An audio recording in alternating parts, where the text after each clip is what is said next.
Chug, chug, chug. And then if it kicks back on, we can just... Well, now at this point, I'm just recording it on my phone.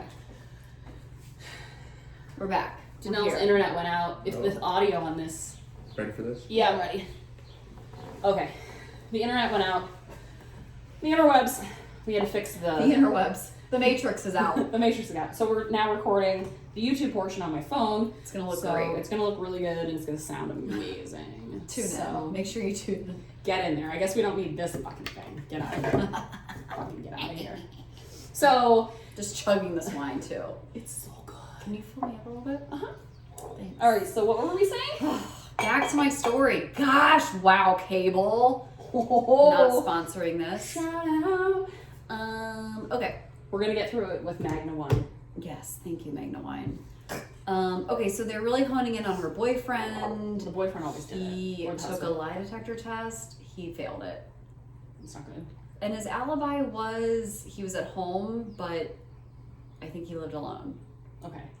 But it's Dateline, and you're watching this, and you're like, but he's wearing real clothes throughout Right, the so interview. he's not in jail. So he's not in jail. But sometimes they do a trickaroni. Yeah, they're like, and they let him wear a collared shirt. They're like, oh, here's a button up so people won't know. I'm not falling for that shit anymore. No, Okay. I've watched too many. So that is Jamie Hart's story. So this is in like... Okay, so she's dead in a ditch. She's dead in a ditch. God rest in peace, rest her soul. Very sad. The town is also on edge, the college town, because this doesn't happen in a college town typically. So 6 months later, we're in October. Oh, one of my favorite months. Me too. Mm-hmm. Is my favorite month actually. Oh, that's just my computer. I should probably mute my computer. Keep going. I'm gonna do that. Oh, Kenny's gonna do it. Kenny, press the mute button. Did you get it? Oh wait. Okay. So 6 months later, we fast forward to Kristin Stewart? Lancaster. Thank you. I couldn't read my handwriting for a minute, so I appreciate that, Kenny. She goes to a party. Hold on. It's Todd. It's her husband. Should work now. It doesn't matter anymore. It doesn't Todd. matter. We're using It doesn't matter! Okay. Sorry, that was so work now. Okay. Fuck. Thanks, Todd. Well, now we're recording. Thank you! But we Okay. did it because we're recording on my phone, which is fucking amazing. We've lost all our listeners now, officially. Okay, so now we're back to Kristin. She's a student at Texas A&M. She's 19. Oh my God, my guy's 19. Oh. It's the 19-year-old show. She's sexy, she's smart. I'm adding, this is my own interpretation. I like that you She's made her sexy, sexy. she's smart, she's pretty. She goes to a friend's house one night, and so this is the town next to, I think it's called College Town, where Texas A&M is located. This is the town over. So thank you, Kenny. Yeah, I know. So she goes to this like condo party or whatever. And House party. It's her friend's house. It's her friend's apartment. And, you know, they're drinking, they're having a good time, and the host, her friend, gets into a fight with her boyfriend at the party. Uh-oh. Naturally, because they're all drinking and it happens, whatever, okay? So they kick everybody out of the party. Mm-hmm. I guess the arguing got pretty intense. Oh. So Kristin was like, you know what, she was really close with this girl, so she's like, I'm gonna stay behind and just make sure, like, everything's okay. So I don't know if the argument got really heated or she was kind of worried about her friend. But during this time, like before the argument broke out, she struck up a conversation with the neighbor that lives upstairs, and his name was Yanobi Matthews. Yanobi? Yanobi? I like that name. If I had another kid, I'd name him Yanobi. Well, you're not going to like him. Oh, fuck. He's a dickhead. So okay, but I'm not naming my kid that. I'm not having any more kids, by the way. What if you did? But if I did, I wouldn't name them that. Maybe your cat can be Yanobi. No, my cat is going to be You're not going to name anybody Yanobi after this story. Okay, good. So tell me more. She's chatting up Yanobi during this whole party before the fight breaks out between this girl and her boyfriend. And he's just a really down-to-earth guy. He's 24, recently divorced. I know. Why are you getting married that young? Stop. Don't do it. Fuck? Why are you doing that? Speaking of which, I got Kenny's invitation in the mail. Oh, shout out! He said mine's in the mail. We'll see. Yeah, it got lost maybe. It better be because Oh, I'm Jenny's and mine bride. was Jenny with guest. I'm like, who the fuck am I gonna bring? Well, I didn't know if you know Declan, if you wanted to. No. I figured it would, but No. Hard pass. Jenny's driving. We're gonna need a limo. We're getting a limo. Did you hear? I didn't hear. We're getting a limo. We're gonna so we can cut a rug. So we can get fucked at your wedding. I like it. Good. And the Shot. Okay. Don't tell Kim's dad. He likes to keep it classy. doing belly shots. Okay. So no one wants to do a belly shot on me. Todd doesn't.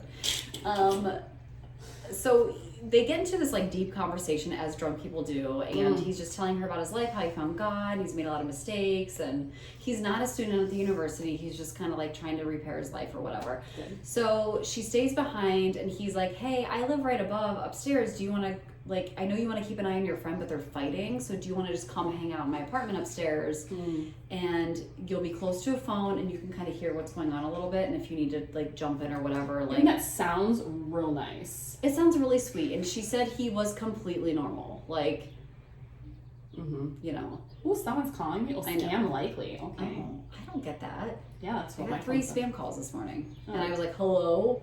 Okay.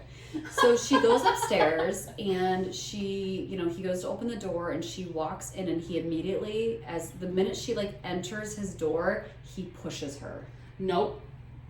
Pushes her in the door and locks it and bolts it. Nope. And she had the same reaction that I would have had, where it's like, oh my god, he's playing a joke on me. Like, this is a joke, right? Like, you're punking me. Yeah. Because it so just doesn't happen to you, right? Right. So she's like, what are you doing? And then he pushes her down on the ground. Uh-oh. And he takes the remote to the stereo and cranks up the volume all the way. Like full. She said it was like deafening. It was so loud. What song do you think it was? Probably some heavy metal bullshit. I feel like it was like very like do like punky, like that's in my mind. That's what's happening. Okay. You don't think it was like ride it, my pony? None of that? Okay. Nope. He's not gonna try to romance her. No. And then he was like, no. I like how you think that's a romantic song. Well, fair point. Fair assessment. Continue. I love that you pointed that out. I'm sweating. I am too. At least you don't have long bell sleeves. Okay. Okay. So he's like, now take off your clothes, bitch. And she's like, no, I'm not gonna do that. And he was like, yes, you are. And she's like, no, I'm not. So he takes his hand and grabs her by the throat and starts strangling her. And then he drags her back to the bedroom, like the barbaric asshole he is. And so she's kicking and screaming. She keeps blacking in and out. She said she can feel her esophagus bones crushing. That's how hard he's squeezing. And that can happen. Like, Oh people yeah. die Well, from she just that. said when she looked at him, she was like, because he kept doing it and then letting up and then doing it, and she said to him, you know you're going to kill me. If you keep doing this, you're going to kill me. And he was like, do you think I care? Like the chills. Like, can you imagine? So she switches gears and she's like, okay, I'm going to try to talk to him, because he spent all this time downstairs talking to me and telling me how he's trying to change his life around. She's like, you don't want to do this. Like, I have HIV. Like, she doesn't. Oh, she went there. And he went there too and said, well, so do I. So it's fine. Didn't work.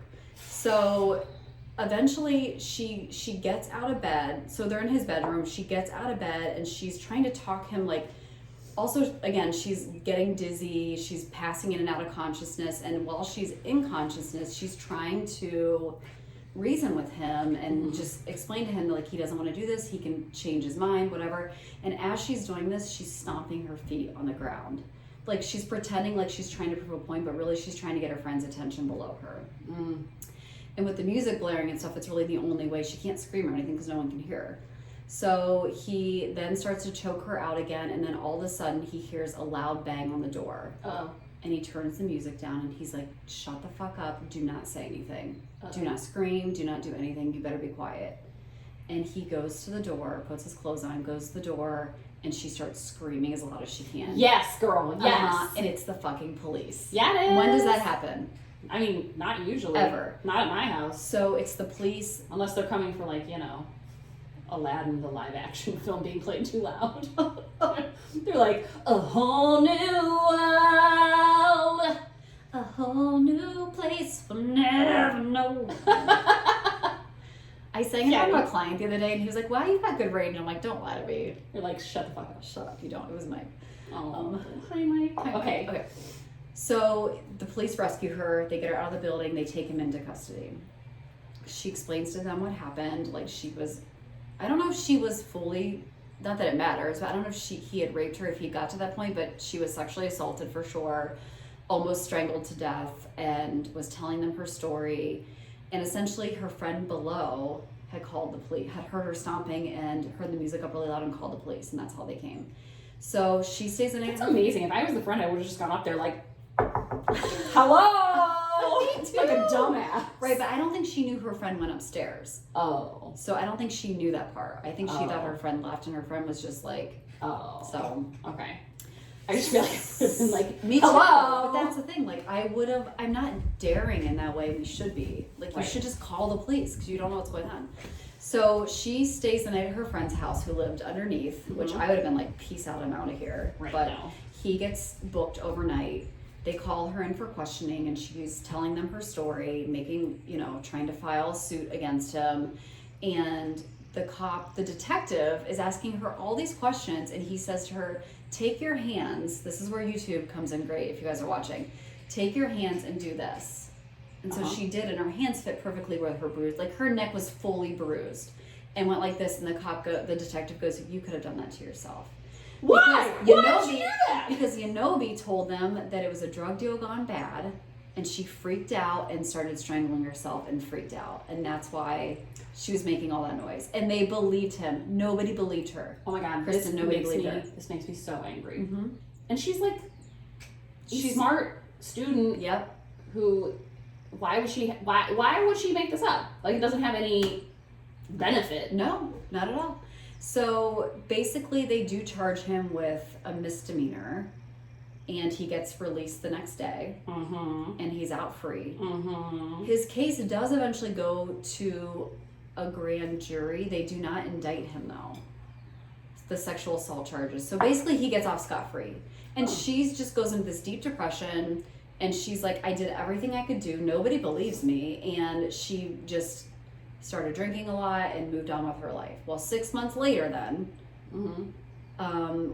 she's going to a party. This is crazy. She's going to a party. She's starting to get her life back on track. Another party, another condo party, but this is actually in the town of Texas where Texas A&M is, not the town next to it like the last time. And she pulls up to the party, and there's police tape everywhere. There's cop cars, ambulances, and she's like, what the hell's going on? Well, it turns out in one of the apartments, someone was raped, strangled, and they were set on fire. That's like my worst fear. Yeah, being set on fire. They did say that she was strangled prior to being set on fire, though, but still, it's like... Yeah, I think being burned disrespectful. alive is more the fear than... Yeah. Okay. So this is the attack of Carolyn Casey, who was also a Texas A&M student. Okay. She was... They don't know how it had happened. She was attending a party, and then they found her in her apartment. Just basically, the apartment caught on fire. Someone set the apartment on fire, and so the police. She was, like I said, sexually assaulted and strangled. So the police interviewed everybody at the party, and they noticed one of the guys they interviewed was Yanobi Matthews, and he had. Exactly. So he made a comment. If you guys watch on YouTube, I give the camera a look. She gives a very dramatic eye roll as needed. So basically what he says to the cop, they're like, hey, they collected DNA samples from the first victim. I left that out. Okay. The ditch. The girl in the ditch. Yes. Okay. Jamie Hart. Yes. Sorry, I should know her name by heart. Jamie Hart. Okay. So they asked him for his DNA. He gladly gave them his DNA. Yanobi did? Yes, and he had an alibi. He said he was at the gas station around the time this incident had happened, but he was at the party. And so they went back to they interviewed like 70 people. And so they went to the gas station video footage, and he also turned over the clothes that he supposedly was wearing that night. They required everyone to do this. Well, when they looked at the footage at the gas station, they noticed he was wearing something different. So they went back to him, and they were like, wait a minute, the clothes you gave us, it doesn't match, which is great investigative work. And he was like, oh, sorry, I must have gave you the wrong outfit. I don't know. I love all my outfits so much. I just couldn't So they were remember what I suspicious. wore. They didn't find anything on his clothes, but they were suspicious. And then did they start to feel dumb because they didn't believe our... Oh, they will soon. So then they started looking into Yanobi's background, and they saw Kristin's case in his records, that he had gotten away, and essentially she had been strangled and sexually assaulted but got away. And they reached out to her, and she was just like, yeah, that motherfucker tried to kill me. And So the police bring him back in, Mm-hmm. and they set up a little sting operation. And the main detective was like, listen, I'm going to have my boss page me, because this is like the 2000s now. I'm so excited. And he was like, when I'm interviewing Unobi, he's like, page me that the DNA results are in. They weren't in yet, but they kind of knew he was the guy. This is like some SVU shit. Uh-huh. Okay. So he's like interviewing Unobi. He's like, listen, we have your DNA. And he was like, he looks at his pager, goes off, and he looks at his pager, and he was like, and he shows Unobi the pager. It says, DNA's in, it's a match. And he shows Unobi the pager. Oh my God, so amazing. And Unobi's like, it was an accident. I didn't mean to do it. It went too far. She like basically blamed the victim that he fucking caught on fire. My hand slipped onto her neck, and I accidentally strangled her, and then I Whoopsie. took her clothes off.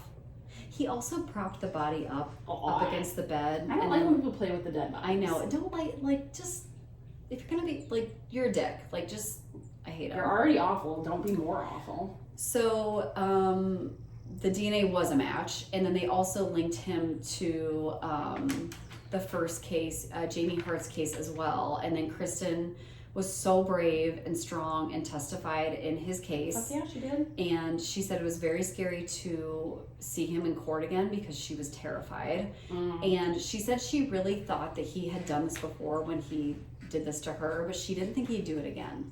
For some reason, she's like, and she had a lot of issues after the trial because she was like, someone else died because no one would believe me. Like, she felt like she did something wrong. Right, like she felt guilty. She felt guilty, but the families came together and like said to her, like, you didn't do anything wrong. You're not responsible for his actions. Like, and back then the police didn't talk. The different counties didn't talk to each other. So they didn't. I mean, not that I'm defending them, but they didn't know. Well, A, they should have listened to her. That's bullshit. B, they didn't connect the dots because it was two different cities. Correct. So she testifies in court. This motherfucker gets life in prison, and then he gets executed. Oh, Poor boy. I was gonna say that one. Sorry, man. So he was sentenced to death. Good. And he was 27 years old when he was executed. So That's he was young. 24 when this happened. Yeah, I mean, and that was a quick execution in the United States. Usually it takes like 20 years or something. Not this guy. They're just like, I mean, I guess if they have the DNA and he basically confessed, it's kind of like, yeah, you're a piece of shit. he's a piece of shit. So it turns out after the fact, another victim came forward, Misty Johnson, who's also a survivor. They believe she was his first victim, and she did let him rape her, and she said that's the only reason why she's alive. And she also feels an immense amount of guilt. She was terrified though. He's scared, like he threatened her family, he threatened her, never to say anything, so she didn't. And I get that, and I understand that, but she's also now living with, and it's not her fault, but she didn't come forward either because I think she did report, but no one like believed her either. But a lot of that has changed nowadays. Yeah, like although I more do people- feel like in college towns though, a lot of times like college security versus police are involved, and then it kind of gets brushed under the rug. Which I think is like bullshit. It is bullshit. So I feel like if you've been sexually assaulted, especially on a college campus, like you need to go to the real police. The real police. And get your parents involved. And both of these girls did get their parents involved. Good. And it just... And if you don't have parents, get your friends, get your friends, aunt, get get your your uncle, family. whatever, your sibling, whatever. You just need a support system. And Kristin also had a great contact at the local newspaper. That was kind of her... Oh, good. That was on her side too. So... Kristin's doing well today. I couldn't find a lot of like now information on her, which I'm sure she probably wants to live her life in private and in peace. She deserves that. But she said her biggest takeaway from this is her realization of how fragile our lives are, and someone can decide to take it away from us at any minute. Yeah. And she just treasures life, and she feels so grateful that she was not one of his victims. Like she said she's lucky. Yeah, that's the word she used, was lucky. So that is the survival story of Kristin Lancaster and the piece of shit Unobi Matthews. Okay. Yeah, I don't like Unobi. No. But that's awesome. That's a good story. Thank you. Congratulations and good job. I can't believe I read my serial killer writing. You did. I have serial killer writing too, everyone. I mean, it's something. I don't know if you guys can see, probably not, but it's Yours is still pretty. Mine is like green. It's in green pen. Yeah. Mostly because I bought pens that are non-traditional colors, because I feel like if I'm working from home, I might as well write in purple. Yeah. Go back in your notebook. Oh, no. It was like the first page. Oh, they're like drawings. Yeah, why do you have drawings in front of yours? Just doodles. I like it. Just, Okay. you know, I'm on the phone. I like to doodle. I got in Instead of trouble paying attention when I to did my who I'm talking to. When I did my study abroad program, I got in trouble because my international studies teacher was German, and he made some sort of comment like, and some of you like to doodle what I'm trying to teach. Don't worry about And what I I'm was doing. I was like, some of us learn better when we're doing something with our hands. I can't talk on the phone. I can't just sit there, and we're on the phone a lot in our business and what we do. I can't just sit there and talk. I have to do something like walk the dog, drive, or Yes. do stuff. My best ideas come from driving. Oh, I I think a lot of things in the shower. I feel like if you're like not focused on. Yeah. Anyway. I can't. Okay, here we go. This Do you wine's want a good. little sipper? You want a Yeah, little but I glass? just have to tell you guys, I haven't had wine in a couple days. It's only Are been you like, feeling this? Yes, and it's 11%. Like I don't I'm understand not what's feeling happening. this yet. I'm a mess. I feel a little goofy. It's all a little that fun. It's that kombucha. Okay. All right. I'm doing the story, as you already know, of Brian Robson, and Brian Robson, as it turns out, if you Google the name, is also a very famous soccer player, or if you live in the UK, football player. Didn't know that. Why Yeah. would I? I don't. Apparently, there was a lot going on with this guy, Brian Robson, on the football field. Oh, I think he played for the UK. I don't know. he was a big deal. He was kind of a big deal. Okay. Anyway, so this is not that one. This is another one. That's not where I'm going with the story. This story is going in a different The direction. story's not about sports, thank God. It would never be about sports. Okay, Brian Robson, he was 19 years old in 1964. Okay. And he moved from Wales to Australia. Ooh, big move. Big move, especially back then. Yeah. Like, that was not an easy thing to do. So, 2 years prior to the move, oh, she's cracking her knuckles, everyone. 2 years prior to his move, he was employed as a bus conductor, which I think is a great way to say bus driver. Oh, I like Oh my that. god, you guys in the UK are so eloquent. Oh my God, if I ran the marketing for the RTA, I would put, and I needed people to work for me, I would say, I need a bus conductor. Yeah. Currently hiring Bus bus conductor. conductors. Anyway, so he was a bus conductor. And so he applied for a job on the Victorian Railways line, which was the main railway line in the state of Victoria Okay. in Australia, which I didn't know Australia had states. You learn something every day. I thought they had territories. I don't fucking know. Okay. But it This says is the Victoria. It said the Victoria state. I'm sorry, I'm burping garlic. So gross. So delicious. Okay. Ugh. So he applies there, and it's like this some program where like Australia is recruiting people for certain jobs in Melbourne. I forget how you guys. Melbourne? No, I know, but they say it like different down there. I think they say it like Melbourne. Down under. Down under. They say Melbourne. You guys, if Melbourne. you're from there, please let me know. So Please don't. Just kidding. no, let us know. At me. So they are hiring. So they basically are recruiting people from the UK to come down, and they're like paying their way. And then once you start working for them, Why the UK though? it's basically samesies. Like they have the accent. It's fine. Maybe they have a similar rail system in the UK as they do. Perhaps. Okay. I don't. Sorry, all these questions. Stop it with the questions I don't know the answers to. Okay, so he applies for the job, he gets it, and the Australian government pays for him to come down. Hell yeah. So he flies, and I liked this. They gave me all the different places he flew through, which I don't know if I could pronounce all these, but I will try.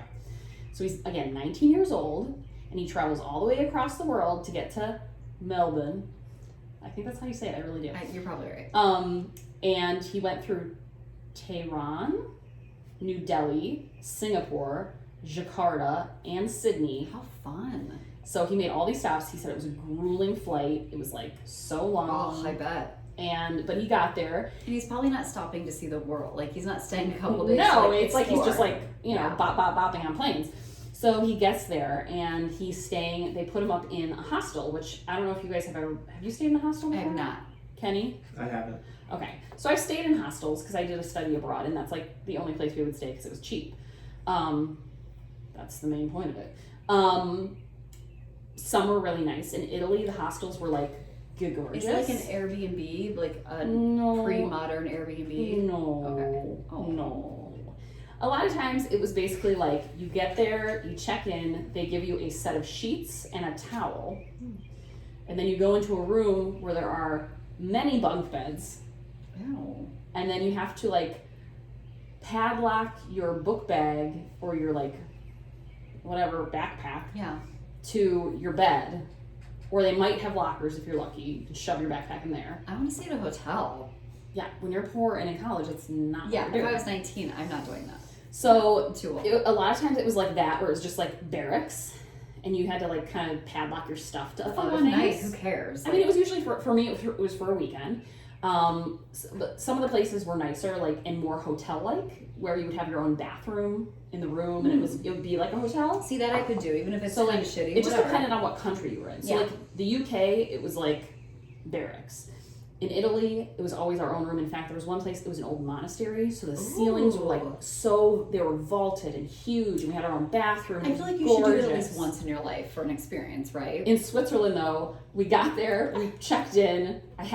They had bunk beds. They were double bunk beds, which meant I had to sleep with another person in my bed. What? Yeah. So if you didn't have an even number of people, you were sleeping with a stranger, bitch. Damn. And I got there and I immediately saw cockroaches. And so I was like, we gotta drink. So they had a bar. The reason we chose this hostel is because there was a bar in the hostel. So because it was so bad, they're like, we better put a bar in here we better booze just these to kids make up. people stay. So I got wasted so that I could just pass out. Do you think that would work in the United States? They have hostels here. Do they? There's a hospital in Ohio City. Yeah. There is? Yeah. Right by the Our hostels Campbell's popcorn.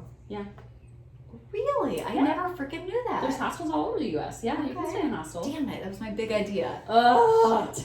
Okay, so anyway, so that's probably my least favorite. There was also a couple hostels where like the sheets they gave me like had some questionable stains. Of course they did. But like there You're were sleeping hotels. next to a stranger. Who knows what's gonna That happen? only happened in Switzerland, and I was like, thank God we were in an even number. I slept next to someone I knew. Good.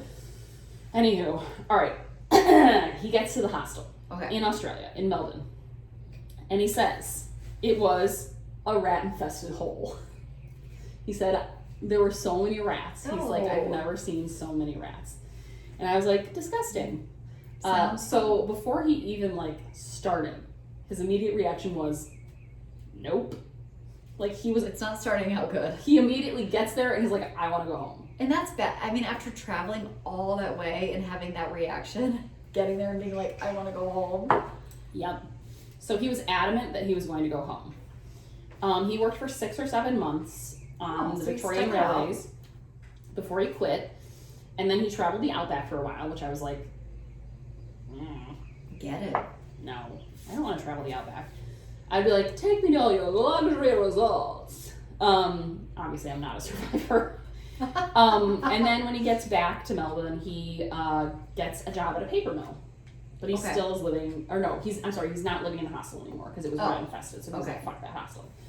So, So he changes jobs. he changes job. He does some exploring. He changes jobs. He really wants to go home back to Wales, but he had to pay the Australian government for his flight down because they were garnishing his wages. And then when he stopped working for them, he just had to pay them outright. Oh. And then he also would have to raise the money so that he could get the plane ticket home. So he's paying for the plane ticket down. Then he has to also raise the money to get the plane ticket home, which he said at the time would have cost $960 to $1,099. Which back in the day, today that's a lot of money. And he was getting paid at the paper mill $41 a week. Oh, honey. Honey, no. You're going to be there for a while. Okay. So he goes back to the hostel at one point or another to see what the deets are, what the status is of the hostel. The rat status. What's checking in the rat status? He's like, what's the rat stat? Let's do this. And he meets 2 guys named John and Paul. They were not in the Beatles. But they were from Ireland.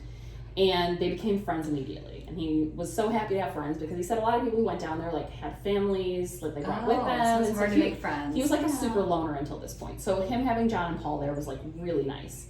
And of course, Irish people, They like to party. good time. So they decided to go to a trade exhibition. And I don't know what kind of trade we're talking, but they went. Maybe it was a paper mill one, maybe it was a railway one, maybe it was a paper railway one. A 2-for-1. A twofer. And they saw a booth for Pickfords, and that was a UK-based business. So they stopped by, and the sign that they had on the outside of this booth was, "We can move anything, anywhere." Oh boy. And I've seen the picture, so I know where this is going. So he says, "Maybe they can move us." And everybody laughed and laughed and laughed. I'm not joking. Yeah, so he was at first, but then later that night he tried to go to bed and he couldn't sleep because he was just like, maybe they really could move me. So he was like, then the plan started cooking. The wheels were turning.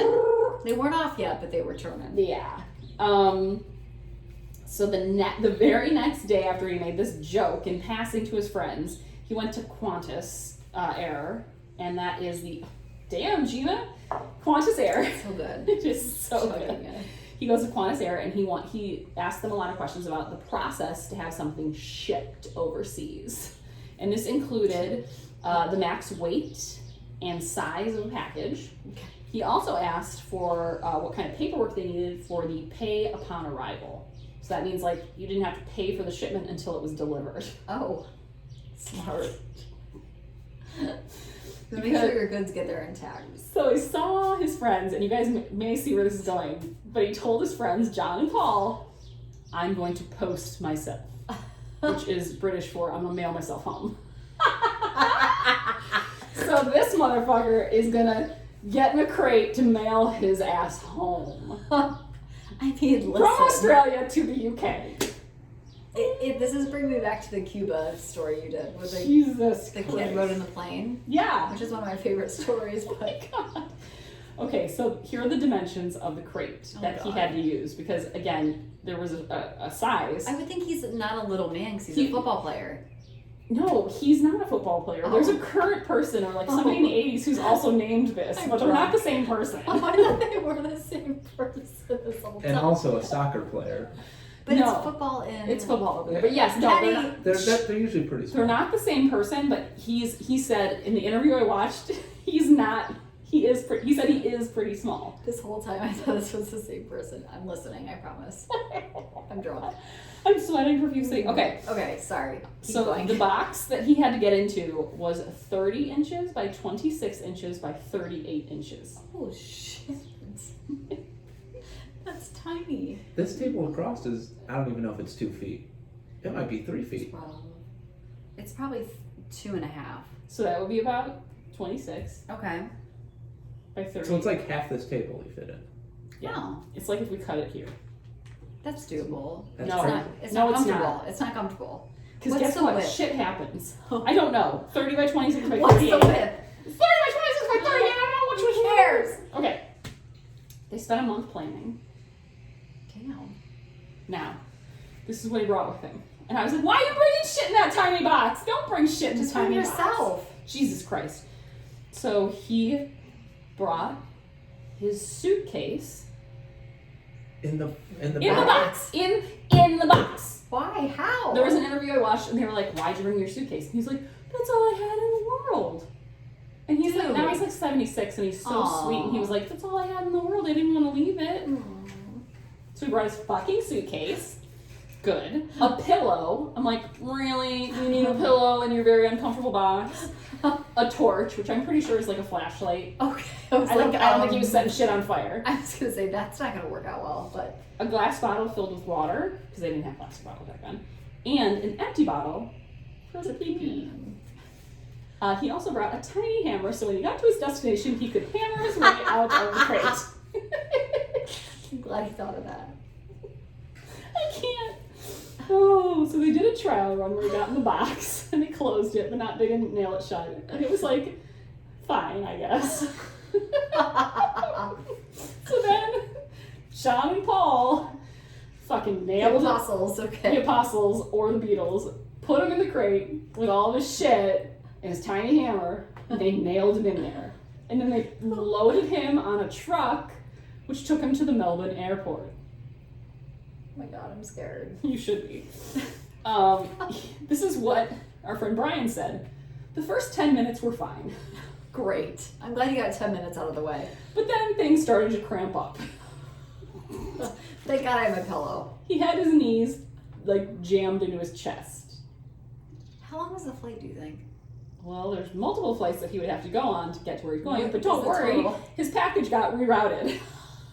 I bet the original total was like 24 hours at least. Oh. At least. All right. So, I would also like to say, what's that? I don't know. What the fuck's that beeping? Something's happening in my house. Okay, so just so you know, he had to sit in the airport, not on an airplane, for at least a couple hours before they even loaded him onto a plane. Whoops! To You go. know they're not gentle. No, absolutely not. Get ready for that part.